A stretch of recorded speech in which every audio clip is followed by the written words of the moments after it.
يلا حكتب لك يا واتساب. والله يا جماعه اصلا لا لازم اليوم اروح سوبر ماركت، لازم. انا لاني قاعده اسوي من يوم ما رجعنا من السفر وانا اطلب يعني من البقاله والله. بس انا ابغى اروح سوبر ماركت بنفسي، يعني فاهمين لما تروح سوبر ماركت تشتروا اشياء اللي تكون مثلا في علب كذا، اشياء تنحفظ فتره طويله. يعني انا في البقاله خلاص اخذ الاشياء للطبخه، الاشياء الرئيسيه يعني. فكنت احتاج اروح سوبر ماركت اليوم ان شاء الله.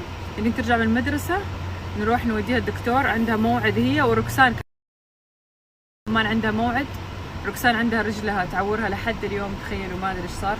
شهر عرمنا وديناها دكتور، سوى لها اشعه وسوى لها تحاليل وسوى لها كل شيء حرفيا. لما شاف الدكتور الاشعه وكل شيء قال اسبوع واحد بالكثير. ايوه. وبعدين قلت له دكتور عادي يعني انها تمشي وتروح ولا لازم تريح؟ قال لي لا عادي تمشي طالما انها ما يعني ما عندها هي مشكله او انها ما عندها الم او المها محتمل تقدر تمشي. ايوه. لكن اذا الم اكيد طبعا الانسان ما راح يمشي اذا عنده الم شديد يعني او شيء. فقال طول ما هي تقدر تمشي يعني والمها محتمل عادي تمشي وتروح وتجي. ما هي ايش صار لها يا جماعه؟ سوت حادث قبل ما تيجي هنا في بلدهم، وبعدها بيومين جت على الامارات. وهي لما سوت حادث انه على بالها انه ما في شيء يعني خطير وكذا، انه عادي خلاص.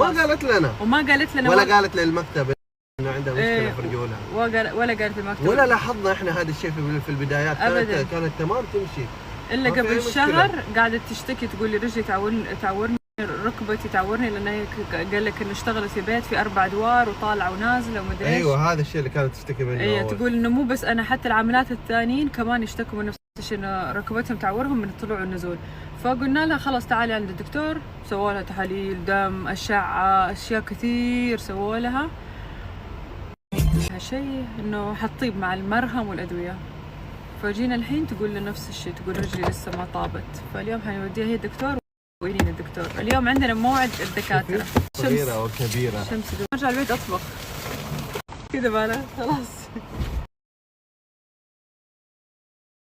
تخيلوا يا جماعه عبد الرحمن جاب لي بس ايش؟ كبده من بين الاشياء هذا، وانا رسلت له جاب لي بس كبده. امزح. تخيلوا صدور دجاج والملوخيه مخلص ابوي، يعني اثنينهم عربنا دائما موجودين في البقاله. فما ادري ايش الحظ هذا اليوم، مو مكتوب لنا ناكل ملوخيه. ايش رايكم اسوي لكم مكرونه؟ يلا بسرعه. سباجيتي بالتونه. تبغوا سباجيتي؟ تبغوا سباجيتي ولا خلاص جيب. والله شمس قويه ما اقدر افتح عيني.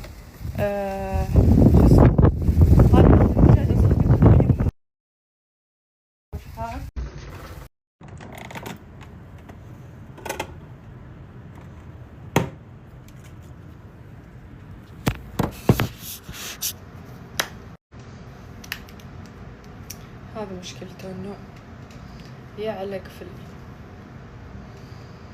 ما ادري ليش بالذات بخاخ الرز. هذا السبب الوحيد اللي يخليني اتكاسل اسوي. حطيته في علبة، شايفين ايش يصير؟